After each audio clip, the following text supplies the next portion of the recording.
Like you said, I'm a data scientist. I work for the NASA Earth Exchange, or a part of the NASA Earth Exchange. And the whole mission of NEX, as we call it, is to combine NASA's supercomputing power that they have at the Ames Research Center. So Ames houses some of NASA's most powerful supercomputers. Today is a really interesting day to have this podcast, because I don't know if you guys had heard that the Nobel Prize in Physics was announced today. Yes. And it went to two gentlemen, both who are very accomplished, but maybe mostly known for their work in artificial intelligence above all other things. Could imagine that 2029 will have some really awesome tech.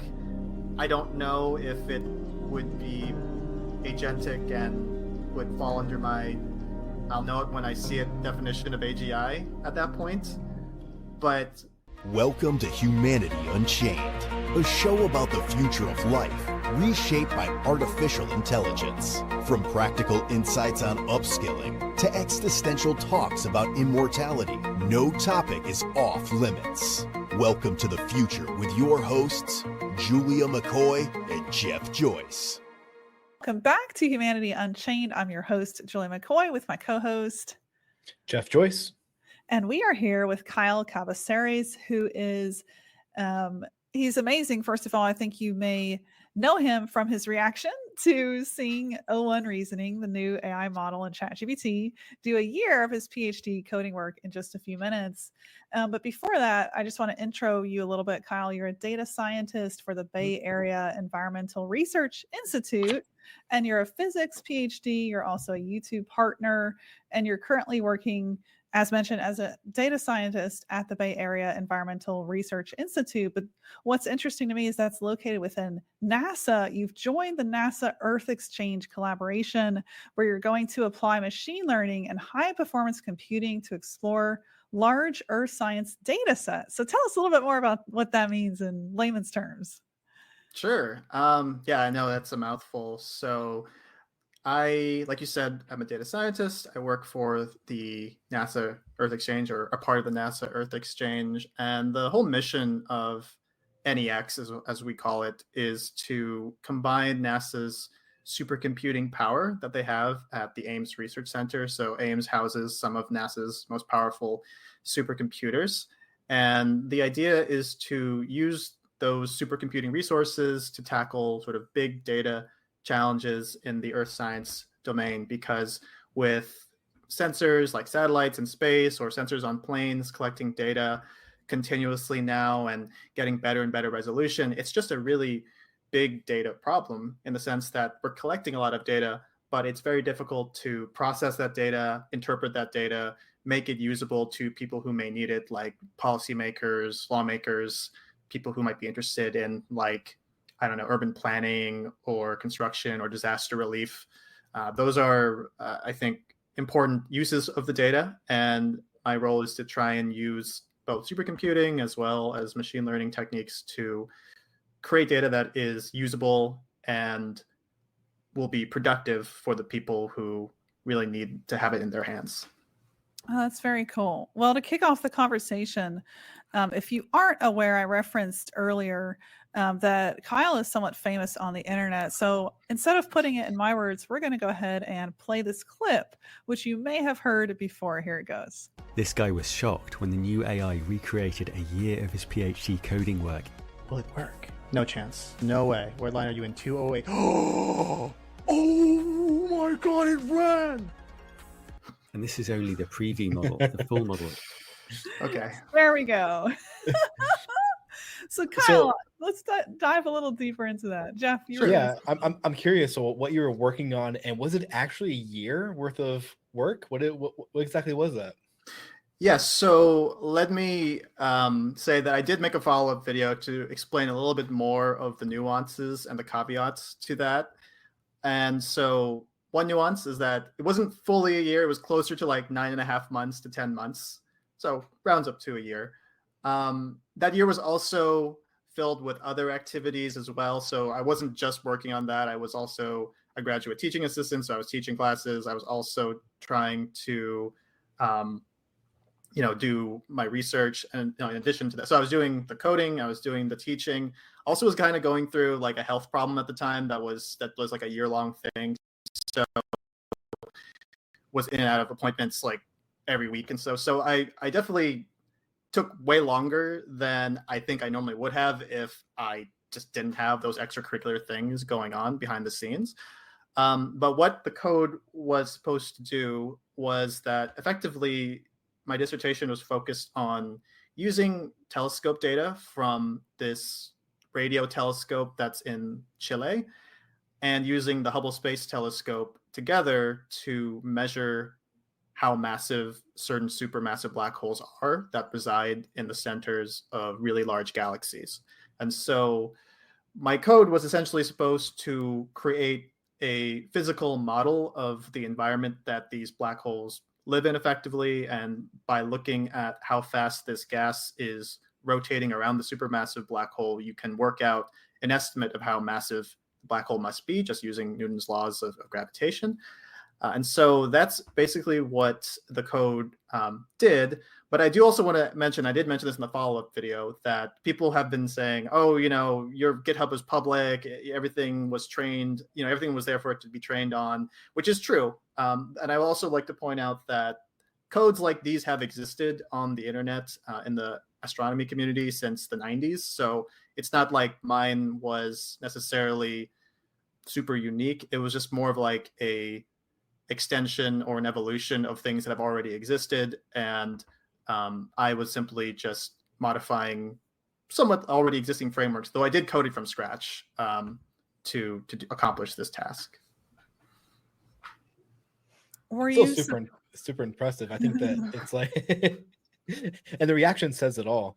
What kind of was the biggest aha that you got from that? Well, so here's the thing. The code, what it created, and I will say that it did run, and it did effectively do what I asked, in the sense that it didn't have access to any real data that I was using for my PhD. I asked it to just create some synthetic data that it could just make sure it could run from start to finish, and it did do that. So the main reaction that I had was just kind of the realization that, oh my gosh, like if I had this in 2018 and 2019, I wouldn't have spent 9.5 months doing this. And it's not that it did it flawlessly on the first try. I mean, it did take about 6 or 7 prompts. And that was like, I think I said before I got to that point in the clip you showed, I think I even said, all right, that's it, guys. This is my last try. Yes, like, I'm tired of prompting this. Like, it can't do it. I was kind of hating on it. So, I wanted to give it one last chance. And I think the fact that I was able to go from start to finish, because I had a hard time getting my code to run, because for one thing, people didn't know about this, but I had never actually coded in that language before. This was actually the very first thing I was ever given to code in this language. I suddenly lied to my PhD advisor when he asked, so you're going to be coding this framework in Python. You know Python, right? And I was like, oh yeah, I've opened the terminal of it once, I think. So that's also probably why it took so long, because I didn't have any prior experience with it. I do also want you to, first off, if you could shout out your YouTube channel, because I do want to talk about some of your other content too. Sure. Go ahead. Yeah. Oh, okay. So yeah, my YouTube channel is just my name, actually. So just Kyle Kabasares. If you search that on YouTube, it'll come up immediately. I was going through your channel, and I recently saw, actually today, and I saw some videos of you trying to get the new voice model to sing with you. That was cool. Yeah. I saw it too. Yeah, it was really entertaining to watch. And it's funny that you blew up for that first clip, but not blowing up for the clips that are actually like super funny. That I think that just even try to get it to actually sing with you. It was it's a funny experience to go down. So it's interesting that clip blew up, the reaction. Yeah, I mean, I think that the singing thing, I mean, I like music, and so I'm just naturally curious. And I know it's not like a Shazam thing that it can just tell me what song it is, but I was just kind of curious to see what it would say. And I'm just a very naturally curious person. And so when these tools like O1 Preview and O1 Mini and then Advanced Voice came out, I was just thinking, I already came up with like things, I'd like it to try to do this. Like, could it do this? And I had my YouTube channel. I've had my YouTube channel for 6 years. And so I just figured this could be kind of like fun new content that I'll try on my channel and see how it goes. And I'm happy to see that it's been received very well. Well, you hit the timing too perfectly. I remember, I think the first time I saw your reaction was through Wes Roth's channel. Hmm. And it was like, oh my gosh, like you were his entire hook, the way he styled the thumbnail, everything. And so I was like, oh, when somebody like that picks this up, you hit a trend before it was a trend. So like you were like one of the first people to test the O1 reasoning model and go, hey guys, look what it's capable of. Like it can do almost a year of work. Sure, it was 9 months. Maybe you could have done it faster, but it did all of that work in like, what was it, 3 to 4 prompts? You were getting frustrated with it, but you only prompted it 3 or 4 times to then get just that 5 or end 6, but result. still, yeah, pretty much, yeah. That's insane. So Like I I'd rather, why. I would rather have spent, if I had that in 2018, right, like 5 or 6 prompts for an hour I would definitely trade that for over 9.5 months of frustration and banging my head against the wall, like why is this code not working, kind of thing. So I think that's mostly where the reactions come from. It's just like, man, all that work, and it could have actually been done much sooner, but it didn't exist back then, right? So I guess in a way, I do feel like so proud that I was able to do it eventually. AI is amazing. I mean, Jeff and I, we work full time in it, have since early 2023. I sold a human writing agency that I ran for 10 years, and that was like hard manual labor. And now the fact that AI can do it, like I don't have any pitchfork. I'm like, yes, please take the hard hustle that I didn't like anyway. Yeah. Make our lives better. I agreed. How do you feel? Today is a really interesting day to have this podcast, because I don't know if you guys had heard that the Nobel Prize in Physics was announced today. Yes. And it went to 2 gentlemen, both who are very accomplished, but maybe mostly known for their work in artificial intelligence above all other things. One of them, I believe, John Hopfield, actually does have a physics background and did do a lot of things in physics, but it does seem that the reason why he's getting this award is for the artificial intelligence stuff. And so I actually made a video this morning just when I woke up, because I just woke up and I was scrolling my phone and I saw on the news and I was like, huh, Jeff Hinton won the Nobel Prize in Physics? I was like, what? And I could already see, like, I already knew it was going to be a big controversial thing on Twitter, because physicists are going to be like, what the heck? Like, why is he getting the Nobel Prize in Physics? He's not even a real physicist, and so I'm still actually processing that. But it's truly, I think it just speaks to our times right now, honestly. Yeah. Absolutely. And I haven't had a chance to dive into it yet, but I have seen a lot of like clickbait titles on YouTube already with people saying like, well, I guess AI is physics now. And it's like, yes. Oh, I mean, yeah, kind of, I guess. All right. There are a lot of interesting connections between physics and artificial intelligence. Some of the earliest artificial intelligence researchers, like, for example, Claude Shannon or Alan Turing, they had a lot of connections to the physicists of their day to have conversations with. And so there's definitely a connection or a relationship between the AI and the physics community, at least subtly. But I've always sort of seen them more of as a standalone, two sort of independent fields. But now I think nowadays science is becoming more and more interdisciplinary, and of course fields like physics or biology or chemistry, medicine are applying artificial intelligence in so many different ways that those lines get kind of blurred, right? Well, it seems like anyone with an internet connection can call themselves a scientist lately too. So there's been so many, well, I started my YouTube channel on AI, but I waited till I had a year of working in AI to even start talking about it. And it's just funny what I see crop up on YouTube. And I mean, you're an actual, data scientist, PhD graduate. So I'm curious your thoughts on just a lot of opinions out there that seem enabled by the internet and X, where it's like, wait a minute, is that an actual verifiable fact about AI safety, or is it just an opinion? Right. Yes. So I agree with you that there's been a lot of clickbait and maybe hype on the internet, either on X or on YouTube. And it's hard to disseminate at times, and not to even mention the whole AI generated images and videos and those kinds of things. I actually remember having a conversation with a friend of mine in 2020 or 2021. This was right after the last general election. I'm not going to talk about politics, but I'm just going to say that I told him back then, I was like, I could see AI really coming into play for the 2024 election in many different ways, good and bad. And I don't want to call myself a prophet, but I was like, yeah, I think I called it, but that was probably easy to see. But yeah, I think that for my YouTube channel, I'm trying to bring somewhat of like a reasonable, nuanced, and somewhat skeptical take on the performance of these models. And so, for example, last night I gave O1 Preview this very difficult math exam that is given every year to college undergraduates who study mathematics. And I gave it the most recent one because the most recent one came out after the knowledge cutoff for O1. So this was out of its training distribution. And I just wanted to see, like, okay, here's a really, really hard math exam. I know for a fact it's not in its training data. Could it do better than the best college math undergraduates in the world?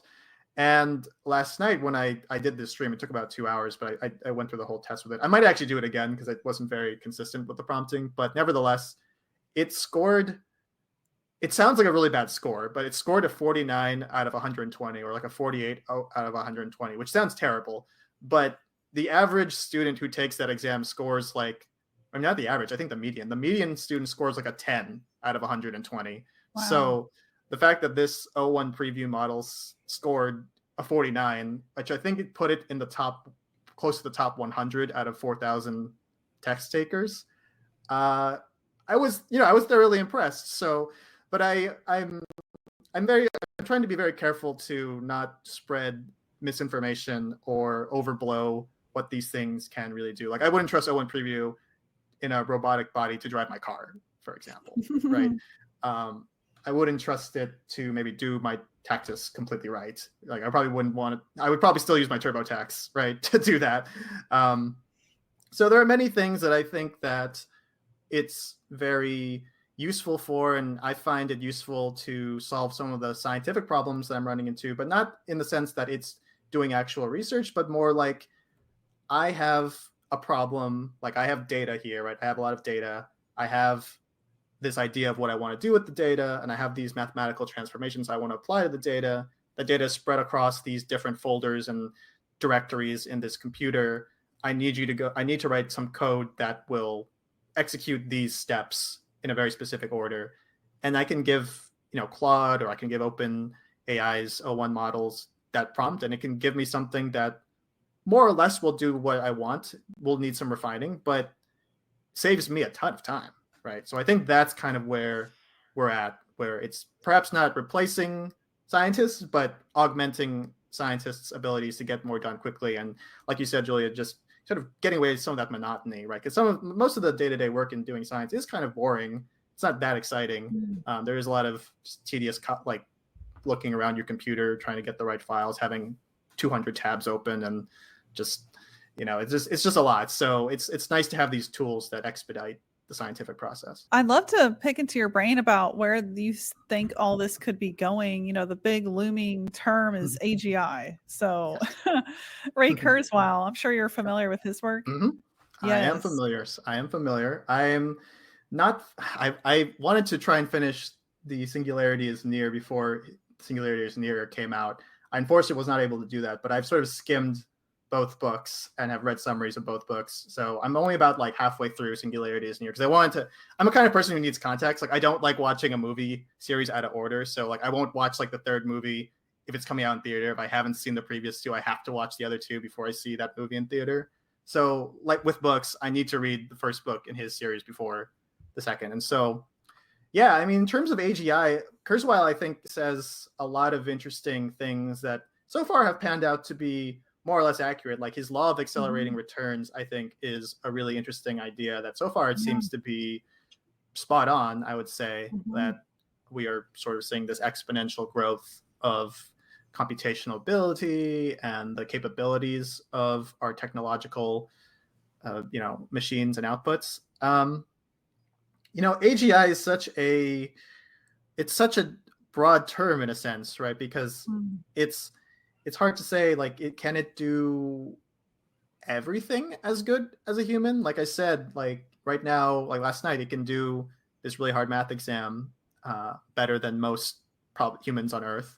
But then I won't trust it to do certain things like taxes or driving my car, right? And so I guess what I'm maybe skeptical of, but not going to completely shut down the idea of, is that with time and a few more scientific innovations, I could very well see machines, replacing large sectors of the workforce, right? So like I was thinking the other day, just like, wow, like, we have a lot of human labor and people who have to do really dangerous jobs, right? Like climbing into places that are dangerous, or working in hazardous environments. And I was thinking, I don't think it would be that far away to envision like having robots that have really well programmed AI models in their robotic brain doing those things, right? I mean, if you look at things or organizations like Boston Dynamics and see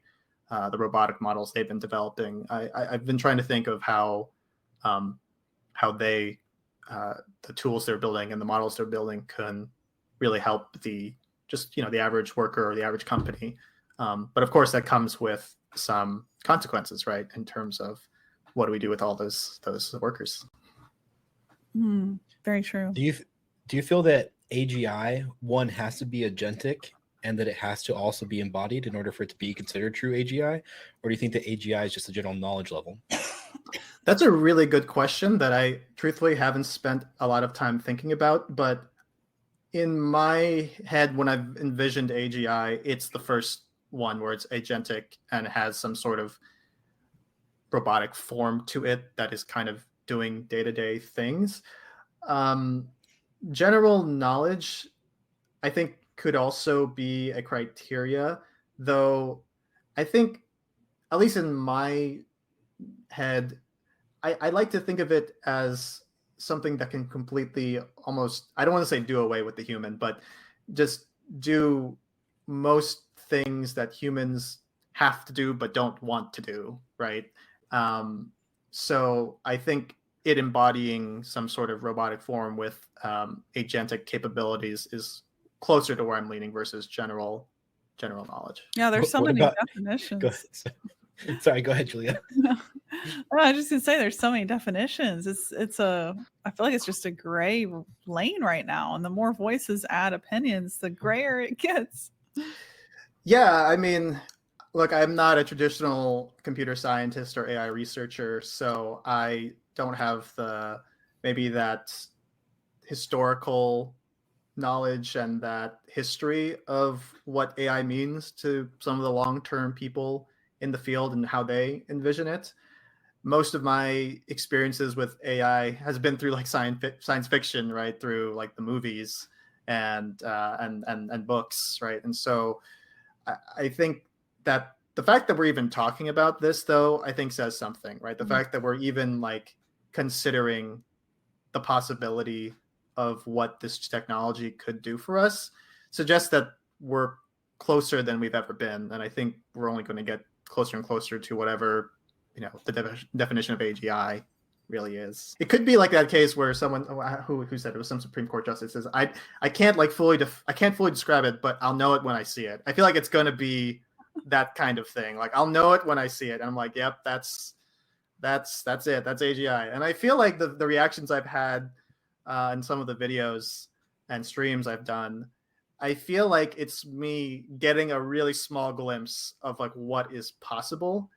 And that's why I'm having those kinds of reactions. It's like, oh my goodness, like it can do these like really complicated math questions and physics questions and help me with my research. And, I do see a hallucination here and there fairly often, at least when I'm doing my tests. So it does remind me like, okay, it's not quite there because I see it messing up, but it's not to the point where I don't think that it's not useful. I was actually at the dev day and I was talking to some of the OpenAI employees and I was just telling them, look, if you just paused everything right now, which they're not going to do, of course, but if you just paused everything right now and you just left us with O1 for the rest of humanity, I think a lot of humanity would benefit greatly from that, right? And of course, they're not going to stop. But I think that this is such a powerful technology that I'm surprised at maybe how little it's discussed as much as I thought it would have been. Not to say that there aren't voices like, of course, yours, Julia, and Wes, and other channels out there that are promoting it, but I'm surprised at how maybe just the common person on the street is familiar or unfamiliar with these tools. That's very true. It shocks me that there's still people, when you say like ChatGPT, they go, "What's that?" Like whenever I see a person like that, I'm like, what? It feels like everybody on the planet knows about AI and ChatGPT, but to be honest, like we're in a bubble when it comes to that type of information.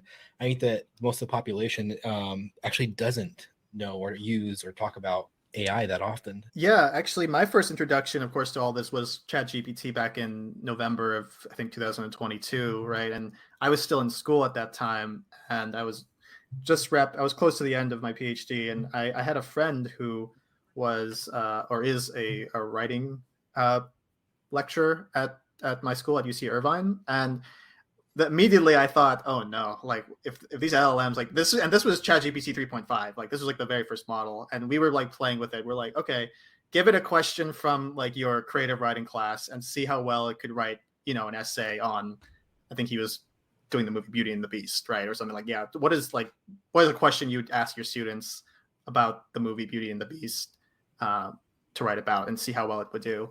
And ChatGPT 3.5 was producing not like stellar essays, but essays that would have passed his class, like it wouldn't have failed. Like it would have done better than not most, but the average student.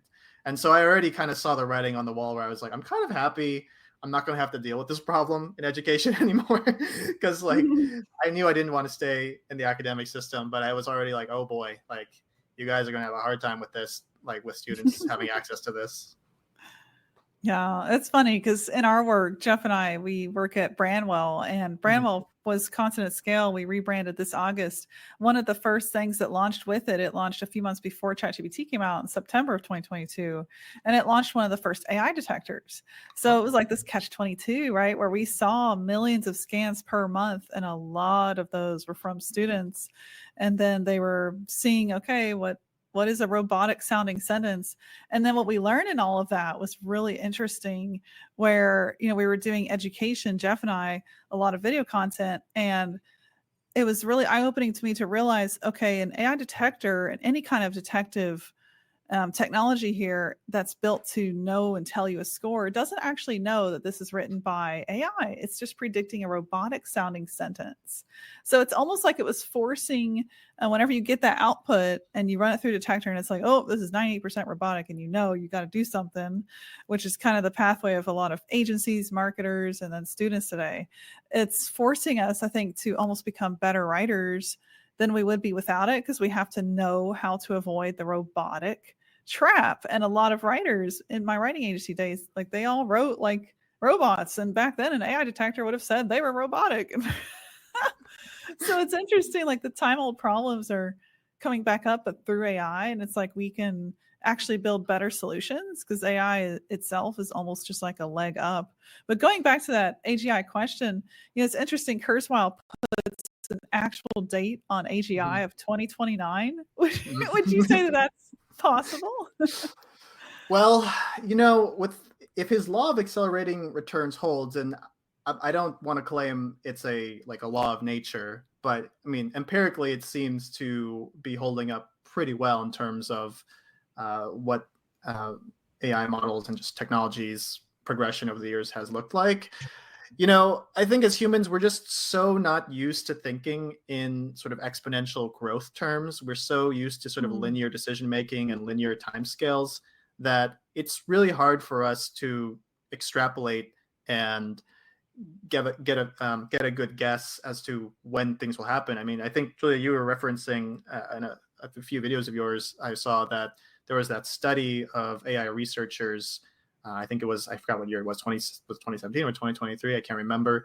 Or I think it was after GPT-3 came out, I think, and they had predicted that it would take 50 or 100 years for GPT-4 to come out, Yes, right? correct. Yep. And so that's a great example, I think, of even, people who are knowledgeable in this space not having a great grasp Mm, of exponentially growing technology. And so, 50 years versus 3 years, I guess, or 2 years. I don't remember how quick that was, right? So, yeah. um, and the thing about exponential curves is that they just keep spiraling Yeah. faster and faster. So 2029 seems like a long time away, but with a long time, it's kind of like compound interest, right? It's just like your bank account at the beginning when you're compounding doesn't seem maybe that nice to look at, but give it a few decades and it's like, you're really bringing it home the big bucks. So I could imagine that 2029 will have some really awesome tech. I don't know if it would be agentic and would fall under my I'll know it when I see it definition of AGI at that point. But I'm excited nonetheless. And I think that to bet against Kurzweil, I think you're betting at your own risk. So, Mm, that's yeah. what I think. Today I heard a really interesting quote from John McCarthy, who's known as the guy who created the term artificial intelligence back in the 50s, Mhm. computer scientist, cognitive scientist. And he said he was actually asked in the 50s, when do you see AGI or ASI coming? And he said, at any given moment, it will be anywhere from 5 to 500 years away. It's funny. It's funny you mentioned that because in science, actually, working in astronomy, that kind of range is actually quite acceptable for certain kinds of measurements.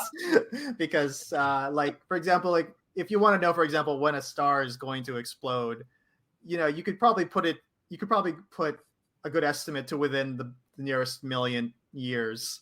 But you're not going to be able to say that star is going to explode tomorrow or in a week. We don't have that precise of a clock to sort of measure those kinds of things. So, yeah, I mean, that's a very large range on human life scales, 5 to 500 years. But I think sometimes it helps to remember that it took a long time for us to even get to where we are now in terms of human civilization. And honestly, we're quite young on the world stage in terms of how long Yeah. we've been on this planet and how long we've been, quote unquote, dominating it as the, alpha species, if you want to call it that. Yeah, very true. So earlier you were talking about things that you wouldn't let a AI model do for you. Mhm. Is there anything, provided that the AI model is at AGI levels, where it has general knowledge of everything, it's agentic, it's embodied, is there anything that you wouldn't want AI to do for you? Oh man, anything I wouldn't want to, if it was like AGI to the point that I accepted it as an AGI, and what I wouldn't want it to do. Oh man, I feel like there's a couple of answers there, but I feel like they're going to fall flat in the sense that, I don't know, there are some things that humans do that I feel like I would rather watch humans doing than computers or robotic, AGIs doing. For example, actually a good example of this, for example, is chess. I'm a big fan of chess. The best chess playing beings or they're machines, right, in the world are machines. They're computers, right? But I wouldn't pay money to go to a chess match to see, Alpha Chess or Alpha Zero versus Stockfish, the chess engines, right? I want to go see my Magnus Carlsen's versus Hikaru Nakamura's playing chess, right? So I think sports is probably a good place where, I think sports helps us remember that, there is human exceptionalism, and that I think as a caveat to that, though, I do think, for example, one exciting promise of AGI or the technology that comes from it is that giving people who maybe did not have the physical abilities to do certain things, the ability to do those things moving forward. Like, for example, when I think of myself, for example, I had a really bad injury in 2018, and so I no longer play really high impact sports. And so I would love to have some sort of technology that could, effectively guarantee that if I got hurt, I could, regrow some tissue or cartilage or ligaments or muscles, right? And I could do that very quickly, right? Not, wait dozens of years for that technology. So I do think like sports is probably a good place where I'd want to see humans sort of reign supreme, and other things too, like maybe in the arts. Like for example, if I want to see, I don't know, like a play or like dance or something, you know, I think I'd rather see humans do that personally. What about like a doctor? Oh, good question. This is, I feel like, a very hot take because I know that there was a recent, I forgot where it was, but I saw some recent thing on X where doctors, there was like a study that did like doctors with GPT-4, and then just like GPT-4 trying to diagnose certain cases. And it seemed to me that the doctors with GPT-4, I can't remember if they did better or worse than just GPT-4 or 4.0 alone. But, and I'm also very biased with this because I've been in and out of hospitals for the past year because of various health things. And so I have a very maybe jaded view of the American healthcare system, as I think a lot of people might. And so if you tell me there's a potential solution where there is a fully artificial general intelligent doctor that doesn't get tired, that doesn't forget certain details about me, that doesn't, I don't know, make me feel like I'm an idiot for coming into this office and stuff like that, then I'd be mostly for it personally. But that's just because I've had some bad experiences with real human doctors. Well, that is a great example, you know, and the argument I've heard is better, faster, safer, cheaper. If you had, specifically to doctors, if you had a doctor who was like prone to error, let's say 5% of his patients died right there on the table during surgery, but you know this robot doctor has a 1% chance of that, and that robot doctor is, because it's robotics and it's not human, demanding salary bumps and this and that, and tired and hungry, like you said, or forgets information about you. And the end cost of that was far lower to you, and the end result was greater, which means better, faster, safer, cheaper. Like, you would always pick the robotic direction. I think it's like a lot of people are like, well, I don't know if I would trust the robot, but they're not thinking of it correctly. Like, if it's better, faster, safer, cheaper, yeah, you would. You can't tell me you wouldn't, because then you just be wasting money. There's a good example of this when I was at Dev Day. I met someone who was telling me about they're a mother and they have 2 kids who are getting to the point where they're going to be taking the bus to go to school by themselves, like the public transit here in the Bay Area. And I grew up in the Bay Area, so I was just giving her some, you know, my own experience of taking the bus. And I was telling her there was this article of how parents are using Waymo driverless cars to just put their kids in the car and then send them off to school. And wow, to me, I was kind of like, and I don't have kids, so, but you know, to me, I was like, whoa, like, I don't know how I feel about that. Like, if I just put my kid in a car with no driver. But then I talked to this mother, and she said, you know, I would rather trust a driverless Waymo than a complete stranger to drive my kid who I don't know. And I was like, that's a fair point. I didn't even consider it. I'm like, yeah, I mean, we grew up, at least I grew up in the age of stranger danger, right? Don't get into to cars of people you don't know. So when she brought that up, I was like, you know what? Maybe I would put my kid in a driverless Waymo. So yeah, exactly. That's a great point. Well, as we wrap up, let me go ahead and one more time. Here it goes. Recreated a year of his PhD coding work. Will it work? No chance. No way. What line are you in? 208. Oh my God! It ran. Oh boy. There we go. Hopefully you don't have to. Yeah, hopefully you don't have to see that anymore. Oh, I probably will, but it's okay. Play it one more time. I was like, oh no. Well, any last questions, Jeff, we should wrap up with here with Kyle?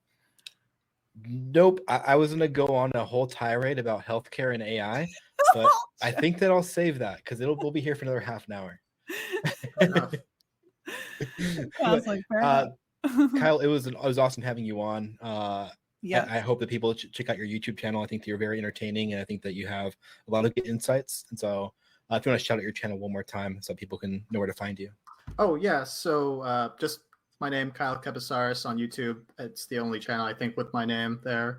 But yeah, I just want to say thank you for inviting me, both of you. It was a pleasure to talk to you both. I'm really honored to be on the show. Honestly, I'm very new to the scene. Honestly, it was mid-September when I kind of really thought maybe AI would be a great direction to take my channel into. And so I feel very happy to be in the space now. And I've been consuming a lot of AI content from different creators. Of course, yours too, Julia. And so I'm excited. I think it's exciting to be where we are, and I'm excited where we're going to go. Same.